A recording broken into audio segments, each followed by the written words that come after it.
अस्सलाम वालेकुम गाइस, मेरा नाम है मोहम्मद ताहा और आप देख रहे हो स्प्राग वेदी। तो गाइस आज एक हम C plus plus programming language के अंदर एक छोटा सा प्रोग्राम बनाएंगे जिसके अंदर हम यूज़र से एक नंबर लेंगे और जहाँ तक वो चाहता होगा उस नंबर के दरमियान जितने भी ऑड नंबर्स होंगे उसका सम कैलकुलेट करके डिस्प्ले करेंगे। तो चलिए प्रोग्राम स्टार्ट करते हैं। सबसे पहले हम एक एन नाम का वेरिएबल ले लेंगे जिसके अंदर यूज़र वैल्यू स्टोर करवाएगा, जिसकी डाटा टाइप होगी इंटीजर।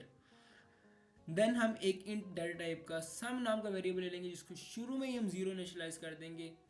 सम में शुरू की वैल्यू जीरो की देन कैलकुलेशन कर करके उसकी वैल्यू बढ़ती रहेगी।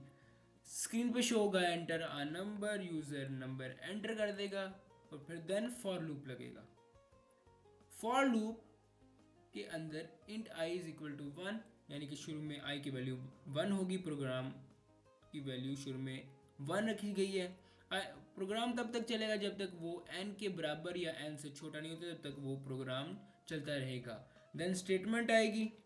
स्टेटमेंट में कि इफ कंडीशन लगी होगी कि इफ आई मॉडुलस टू, जबकि वो रिमाइंडर बताएगा, मॉडुलस रिमाइंडर बताता है, क्या होगा कि not equal to zero, zero के बराबर नहीं होगा तो ये वाली स्टेटमेंट चलेगी जिसमें होगा sum is equal to sum plus I. शुरू में सम जीरो है, वो सम शुरू में जीरो है और आई वन है, तो जीरो प्लस वन सम में जाके स्टोर हो जाएगा और सम में वन आ जाएगा। नेक्स्ट टाइम फिर आई प्लस प्लस होगा। देन अब आई टू है और सम वन है, तो one plus two three, then वो सम में जाके स्टोर हो जाएगा। देन फिर वो चलता रहेगा अगेन एंड अगेन और सम कैलकुलेशन परफॉर्म करता रहेगा।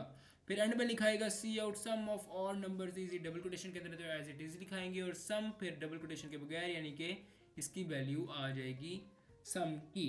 तो चलिए दफ़ा इसको रन करके देख लेते हैं क्या आउटपुट आता है। एंटर आ नंबर, अगर मैं बोलूँ 25, तो सम ऑफ ऑल नंबर इज 169। तो आई होप आप लोगों को समझ आई होगी प्रोग्राम की। ऐसा प्रोग्राम था जिसके अंदर हम यूजर से नंबर ले रहे थे और उसका ऑड नंबर्स का सम डिस्प्ले करवा रहे थे। आई होप लोगों को समझ आई होगी। समझ आई तो मस्त लाइक फॉलो और शेयर करना मत भूलना। मिलते हैं किसी नए प्रोग्राम के साथ, तब तक के लिए अल्लाह हाफिज़।